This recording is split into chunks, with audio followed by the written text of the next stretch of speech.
Assalamualaikum warahmatullahi wabarakatuh. Waalaikumsalam warahmatullahi wabarakatuh. Alhamdulillahirabbil alamin wassalatu wassalamu ala asyrofil mursalin sayyidina Maulana Muhammadin wa ala alihi wa sahbihi ajmain amma ba'du. Ingkang sangat kula hormati niki wonten Habib Nabil, semua keluarga besar Habib Muntir, semua min usulihi wa furuhi sedanten ingkang kula hormati. Ingkang terhormat Habib Ahmad Bahar, Habib Ja'far Al-Attas, jadi wonten Profesor Nazaruddin, wonten Pak Muzani, wonten Mas Nusron sedang ingkang kula hormati. Yang spesial, saya ini punya dua permintaan. Satu, jangan diundang lagi. Dua, saya minta maaf kalau yang ingin ngundang, mohon nggak usah diteruskan. Saya akan cerita yang ilmiah. Saya terima kasih tadi sama Habib Abdullah bin Ja'far sama Ustadz Hasan Saifur Rijal. Begini, kenapa saya banyak dikutip para narasumber? Karena saya ini jenis kiai yang otoritatif. Jadi saya ini karena nggak menteri, sehingga kalau belajar itu serius sekali. Ya alhamdulillah ini ada Pak Muzani, orang yang bisa ngelantik seseorang jadi presiden. Masih punya utang satu, bisa nggak ngelantik kita jadi ahli surga? Begini kalau cerita ilmiah, nanti saya baca hadisnya. Ada kelebihan kita jadi manusia itu justru karena ketidaktahuan kita. Kita tentu hingga detik ini tidak melihat surga langsung, tidak melihat neraka langsung, apalagi melihat Allah Subhanahu wa Ta'ala. Tapi selalu ada teori, dan ini dibenarkan oleh semua ulama karena ini nas itu mansuh. Geniku di antara kelebihan Rasulullah SAW adalah diutus kafatan linnas untuk semua orang. Sehingga ada orang ditanya, dengan apa kamu tahu kalau Tuhan itu satu? Orang ini dengan enteng menjawab, innal isnaini, angka 2, 3, 4 dan seterusnya. Nisbatu dzalika ilal wahid nisbatul far'i ilal asli. Jadi segampang itu nerangkan ayat qul huwallahu ahad. Allah itu satu. Karena angka itu 2, 3 sampai 1 miliar 1 triliun. Nisbatu dzalika ilal wahid nisbatul far'i ilal asli. Semua itu asal usulnya satu. Begitu juga begitu gampangnya Syekh Nawawi Al-Bantani menerangkan. Kenapa bismillah itu dimulai ba. Huruf hijaiyah kan alif, tapi kalau bismillah dimulai dari satu ba. Ba itu ada titik satu. Anda gambar kambing, gambar apa saja, gambar Anda entah baik entah jelek, itu tetap dimulai satu titik. Nah satu titik ini disebut nuqtatil wujud, asal usul wujud. Sebab itu kitab I'anatul Thalibin, tadi Habib Nabil cerita sanad-sanadnya Mbah Mun. Sebetulnya kalau boleh angkuh, yang berhak cerita itu saya, karena kitabnya milik saya. Tapi beliau tak kasih terus cerita, ya alhamdulillah. Ada penyambungnya. Nanti tak kasih lagi beliau. Ya memang yang paling berhak beliau karena turunannya itu. Tapi kitabnya dari saya, jadi ya satu-satu. Kitab I'anatul Thalibin itu dikarang oleh ulama top, namanya Sayyid Abi Bakar Sato. Beliau punya murid yang sangat terkenal di Indonesia, namanya Syekh Mahfud At-Turmusi. Syekh Mahfud ini punya murid, diantaranya yang paling terkenal tentu Mbah Hashim sama Mbah Ahmad Dahlan, pendiri Muhammadiyah. Jadi kemudian kitab I'anah ini populer sekali untuk menerangkan fikih-fikih di Indonesia. Termasuk cerita bahwa wujubul jihad itu wujubul wasail lal maqasid. Jadi jihad itu wajib, itu wujubul wasail lal maqasid. Sama cari di sarah. Sekiranya dakwah itu bisa tidak dengan jihad, dengan pengajian kayak Majelis Rasulullah, kayak Majelis Nurul Mustafa, kayak kiai-kiai kampung, itu sudah cukup karena sudah isolul maksud, orang sudah menjadi kenal Allah Subhanahu wa Ta'ala. Sebab itu ketika Sayyidina Ali diutus di beberapa peristiwa termasuk di Khaybar, Sayyidina Ali didhawuhi la ayyahdiyawu bika rajulan wahidan khairan laka min khumrin na'am. Ada satu saja yang Islam karena kamu itu lebih baik daripada kemenangan. Nah, kemudian ini supaya otoritatif menghormati masjid ini, Masjid Istiqlal, masjid yang luar biasa bersejarah. Saya baca keterbatasan kita, tapi ini menjadi kelebihan. Ini hadis di Shahihul Bukhari. Nanti sebagai cirinya saya tinggal supaya ini tadi otoritatif tadi, supaya semuanya pakai sanad. Ini hadis dari Shahihul Bukhari, sehingga Anda tidak perlu tanya ini sahih apa enggak, karena ini di Shahihul Bukhari ikutnya nomor hadisnya itu 6408. Monggo kalau mau dihafal. Biasanya jenengan kan hanya apa Arba'in Nawawiyah. Ini hadis ini nomor 6408. Ada keterbatasan yang akhirnya menjadi kelebihan kita, yaitu kita tidak tahu Allah Subhanahu wa taala. Suatu saat para malaikat ditanya, apakah mereka yang membaca tasbih di sini misalnya di Istiqlal ini ngerti saya, kata Allah. Kata malaikat tidak tahu. Fayaqulu hal ra'auni. Qal fayaqulu la wallah ma ra'auka. Qal fayaqulu kaifa la ra'auni. Yaquluna asyadda laka ibadatan wa asyadda laka tamjidan wa aktsara laka tasbihan. Andaikan manusia itu ngerti engkau ya Allah, maka tasbih mereka ini akan lebih dari kita. Saya beri contoh, ini terutama untuk zuriat Rasulullah SAW. Nabi itu manusia, basar, tapi lakal basar. Nabi ketika muji Allah SWT ini supaya kalau sholat jangan hayati. Misalnya pertama muji begini, lakal hamdu mil'us samawati wa mil'ul ardi. Kebanyakan di Jawa memang baca pakai rofaknya mil'u, tapi di beberapa sanad dibaca mil'a, itu urusan i'rab lah. Engkau itu saya puji seluas langit dan bumi, seluas langit dan bumi. Seluas langit dan bumi itu enggak keren, karena langit ini tetap mahsurah, as-samawat ini apapun luasnya langit itu tetap terbatas. Bumi apapun luasnya juga terbatas. Apa yang diteruskan oleh Rasulullah SAW? Wa mil umasi tamin syai'im ba'd. Dan pujian saya ini ya Allah sesuai kehendakmu, sejumlah kehendakmu, karena ini yang tidak terbatas. Begitu juga ketika Nabi dengan keterbatasan sebagai manusia, bukan sebagai Habibullah, atas nama manusia. Nabi itu punya dua sisi, kadang sebagai basar, kadang sebagai Habibullah. Dan sama-sama penting untuk mengawal Islam ini. Saya ulang lagi, sama-sama penting untuk mengawal Islam ini. Ketika Nabi sebagai basar ngendikan begini, la nuhsitan Allahumma lakal hamdu hamda yuwafi ni'amaka, misalnya pakai mukhatab, wa yukafi umazidak. Saya memuji engkau ya Allah dengan pujian yang sesuai jumlah nikmatmu, wa yukafi umazidak, dan bisa berserasian dengan tambahan-tambahan nikmatmu. Tapi apapun luasnya nikmat itu terbatas, sehingga Nabi nambahi, la ukhsi thana'an alita anta kama atneta ala nafsik. Saya muji ini tidak terhitung, sama sejumlah pujian yang engkau lakukan. La ukhsi atau la nukhsi thana'an alika anta kama atneta ala nafsik. Sehingga ini kreasi-kreasi Bani Adam yang malaikat itu tidak bisa. Saya ulang lagi, ini kreasi-kreasi Bani Adam yang bakat malaikat itu tidak bisa. Ini saya baca di kitab Fathul Bari, ini sarahnya kitab Bukhari. Kata Imam, ini saya ulang lagi, ini kata Imam Ibnu Hajar al-Asqalani, pensarah terbaik Bukhari. Jadi Sahihul Bukhari itu punya sarah paling terkenal namanya Fathul Bari. Itu gurunya Syekh Zakaria Al-Ansari. Syekh Zakaria itu dikenal sebagai Syekhul Islam. Itu berkahnya punya guru alim banget, kereng. Ibnu Hajar al-Asqalani itu kereng itu keras. Kalau muridnya tidak bisa itu keras sekali, tapi urusan ngaji saja. Terus punya murid itu pinter sekali, namanya Ibnu Hajar al-Haytami. Jadi beliau kalau mau ngaji ya susah, karena gurunya itu alim, nyuruh baca. Kalau mau ngajar ya susah, muridnya itu alim, takut salah. Jadi akhirnya pinter.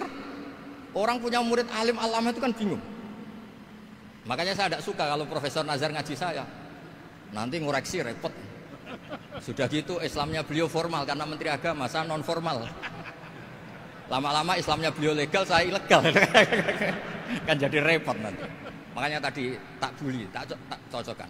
Kalau jenengan Menteri Agama sampai akhirat berarti top. Tapi kayaknya di akhirat saya yang ngelamar jadi Menteri Agama. Tidak, ini enggak penting. Ini hanya gejolokan saja supaya kelihatan bahwa menteri pun juga warga nopo Indonesia. Begini kata Ibnu Hajar Al Asqalani, ini saya baca ya supaya penghormatan saya sama Habib Umar Hafid. Saya ini baca kitab beliau khatam serius, namanya Taujihun Nabi li Mardhati Bari, yang ditulis oleh Ustadz Fahmi bin Ali bin Ubaidun. Saya baca banyak, termasuk ketika beliau punya manhaj yang tidak populer, kata beliau fala budda antuwattina nafsaka ala annana khudamatu hadal kaun.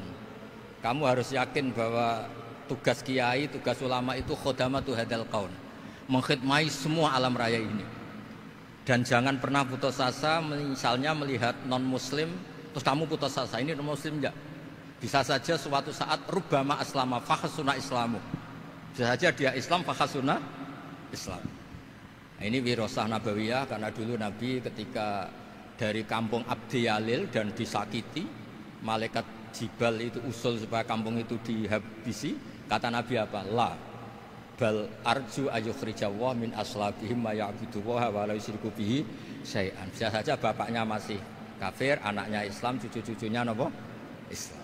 Kayak apa Nabi itu? Rojaknya Masya Allah.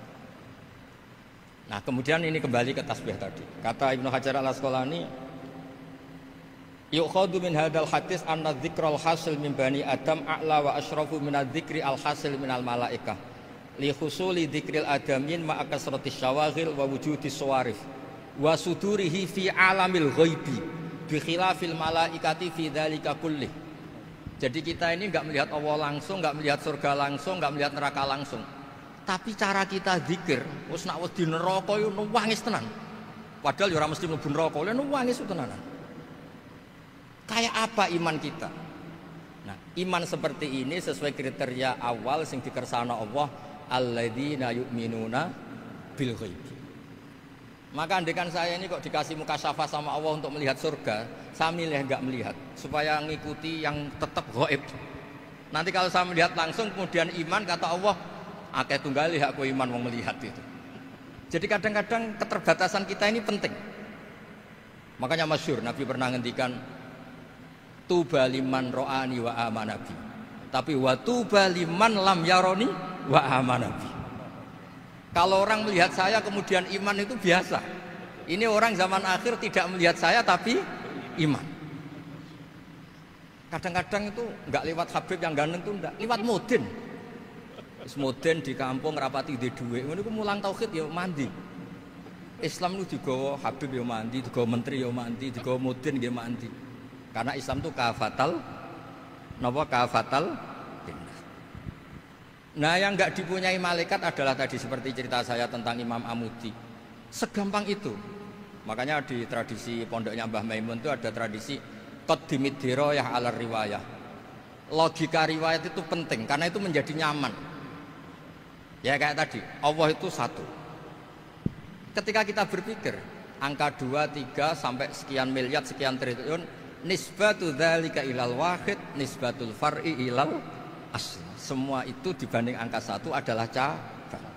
Gambar kayak apa ruwetnya, dinisbatkan asal usulnya mesti satu nuktoh, yaitu satu titik.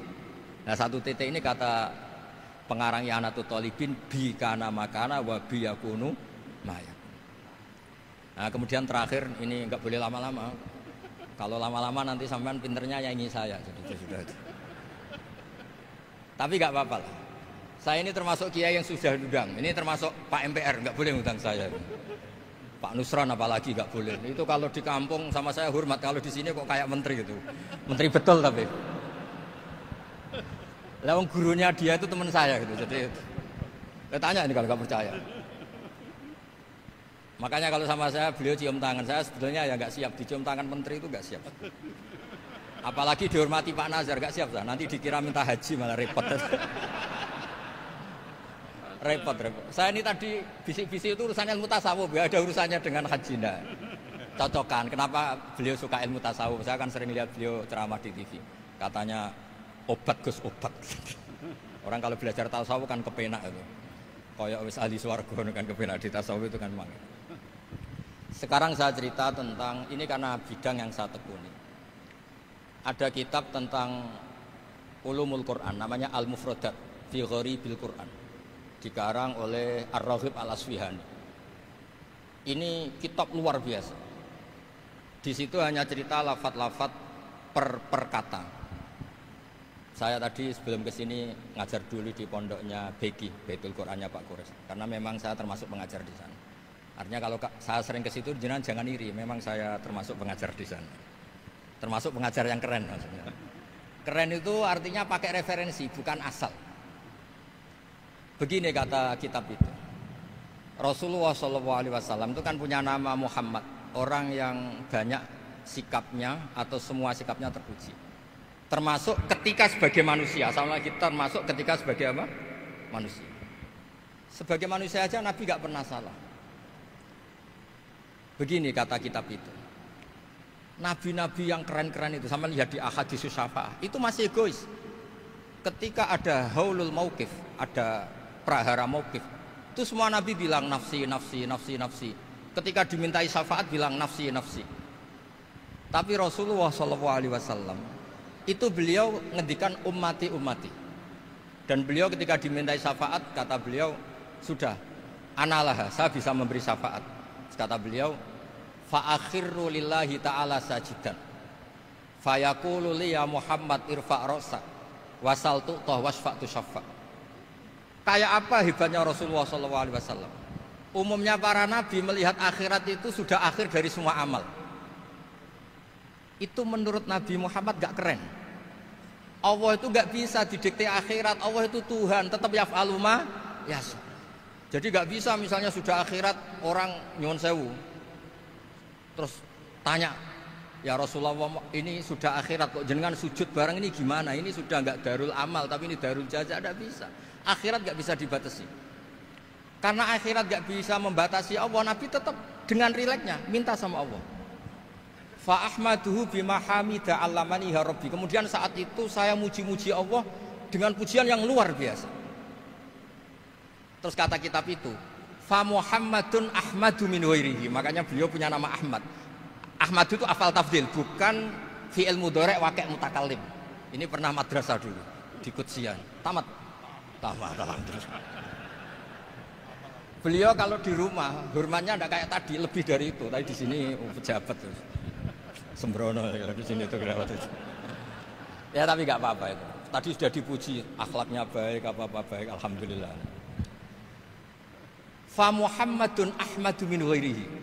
Ketika para nabi gak bisa muji Allah di mahsyar, bahkan mereka itu nyuwun sewu egois, hanya mikir diri sendiri, nafsi-nafsi. Rasulullah Muhammad ini punya nyali untuk muji Allah dan tetap mengajukan permohonan apa? Disebut fa Muhammadun Ahmadu min ghairihi. Sampeyan lihat di Bukhari, di Muslim. Fa Ahmadu fi mahamida 'allamani ya Rabbi. Tetap muji-muji Allah. Bukti bahwa teori saya benar dan otoritatif adalah yang nggak bisa hilang di surga itu juga wiridan. Ketika kita masuk surga, apa kita kegiatannya? Da'wahum fiha subhanakallahumma wa tahiyyatuhum fiha salam wa akhiru da'wahum alhamdulillahi rabbil alamin. Nah, kemudian ini juga yang terus kemudian dinyatakan al-baqiyatus sholihat. Ini kalimat-kalimat yang abadi. Karena apa? Di dunia ya kita bilang subhanallah alhamdulillah, di akhirat dia bilang subhanallah. Kayak apa kerennya kita sebagai Bani Adam? Nah, makanya disebut alladzina yu'minuna bil ghaibi. Wong tidak melihat Allah, tidak melihat surga, tidak melihat neraka, tapi iman kita ini kayak iman sing musyahadah. Iman sing hakul yakin, ainul yakin.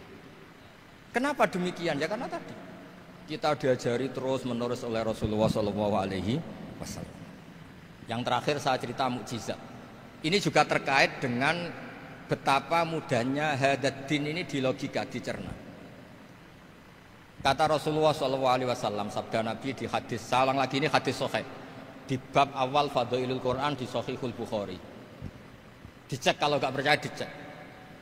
Ma minal anbiya'i nabiyyun illa u'tiya minal ayati ma misluhu amana alaihil bashar. Wa innama kana alladzi utitu wahyan auhahu wa ilayya fa arju an akuna aktsarahum tabi'an yaumal qiyamah.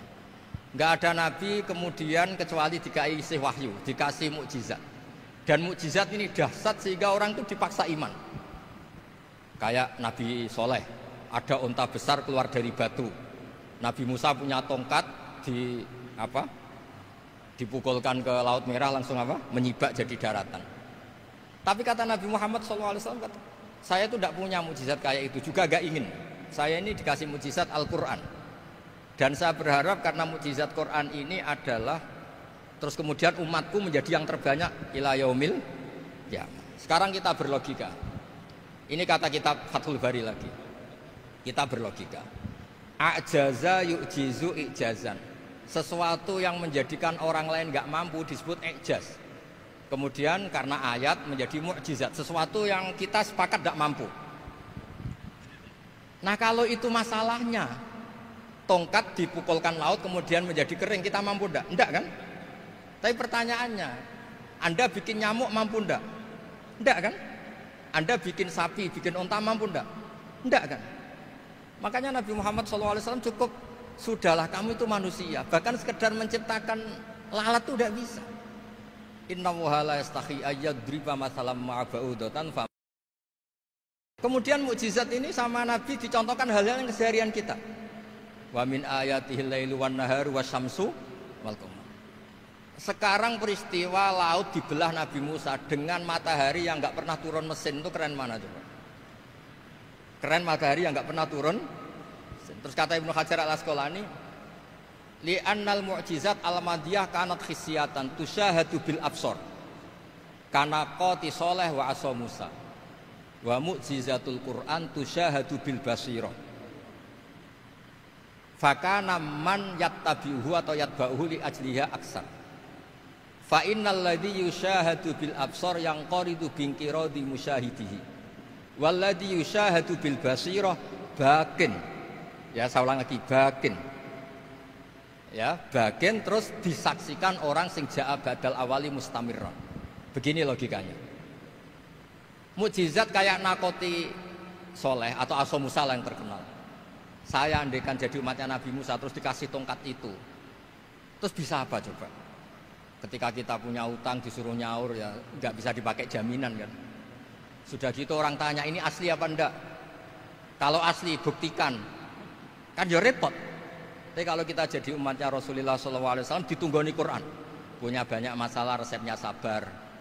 Kalau nggak bisa sabar ya nyari kiai-kiai tukang ijazah nak menodungannya mandi. Karena orang mensifati Allah itu macam-macam. Makanya saya pastikan nggak ada agama yang mengajarkan rasional kayak agama apa? Islam. Makanya liqaumi yaqilun liqaumi yatafakkar. Coba misalnya nyamuk. Kamu bikin nyamuk tidak bisa kan? Nyamuk punya organ tubuh kecil, organ tubuhnya punya urat. Kamu mikirnya kayak apa? Sekedar bikin patungnya saja tidak bisa, apalagi bikin nyamuk. Jadi untuk mengakui kudrohnya Allah yang tidak terbatas dan kita lemah, itu tidak usah nunggu peristiwa kayak terbelahnya laut.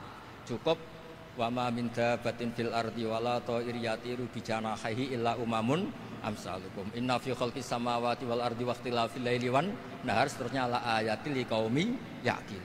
Nah, gara-gara pola yang diajarkan Nabi itu ila yaumil qiyamah orang tetap Islam karena nyaman dengan kepastian mukjizat ini baqiyah ila yaumil qiyamah. Itu kayak apa baiknya Nabi? Makanya saya suka tadi burda yang dibaca. Ada ulama kayak Muhammad bin Said Al-Busiri yang ngarang burda. Itu kalau berpikir itu sederhana. Ngeten lho Gusti, malah nerangno pangeran. Lama da'awa da'ina li ta'ati bi akrami rusli kuna akramal umami. Ngeten lho Gusti, karena Rasul Muhammad itu terbaik, ya logikanya umatnya juga terbaik. Jadi lama da'awa da'ina li ta'atihi bi akrami rusli mesti kuna akramal umami. Jadi burda ini saking manjanya sama Allah sampai bilang gini. Wala yadhiqa Rasulullah jahuka bi idal karimu tajalla bismimun takim. Ya Allah, engkau telah menamai Nabi engkau itu Raufur Rahim, yang penuh kasih sayang, yang sohibus syafa'ah. Maka ketika engkau ingin nyiksa kami dengan alasan engkau ini al-muntakim, dat yang bisa nyiksa orang maksiat, jenengan harus ingat ya Allah bahwa Nabi kita itu Nabi yang engkau gelari Raufur Rahim. Ya kalau gitu jangan jadi nyiksa. Terus gunanya apa digelari Raufur Rahim ra iso nyafaati gitu. Itu jenenge wala yadhiqa Rasulullah jahuka bi idal karimu tajalla bismillah. Terus fa inna min judika dunya wa darrataha wa min ulumika ilmal lauhi wal qalam. Dan itu juga yang dibuktikan Rasulullah SAW. Sampai beliau ngendikan likulli nabiyyin da'watun mustajabah wa akhtabi da'wati syafa'atan ummati yaumal qiyamah. Semua nabi itu punya doa yang mustajab dan semuanya sudah dipakai di dunia. Tapi saya menyimpan jatah itu supaya saya tetap punya hak syafaat fi yaumil qiyamah. Terus ini bukti-bukti bahwa ilmu yang selama ini diajarkan para habaib, para kiai itu otoritatif. Saya hanya bantu jenengan memastikan kalau hadis itu sahih dimaknai oleh ulama-ulama yang kredibel. Ya, perjanjian terakhir tadi. Saya ini termasuk kiai yang sregep, tanya Mas Nusron, Pak Muzani juga pernah ke rumah saya. Meja saya itu isinya ya kitab. Habib Nabil pernah ke kamar, isinya kitab. Jadi kalau jenengan ngundang saya itu berhadapan-hadapan sama hukumnya Allah, yaitu ganggu orang belajar gitu aja. Mohon ngoten mawon. Assalamualaikum warahmatullahi wabarakatuh.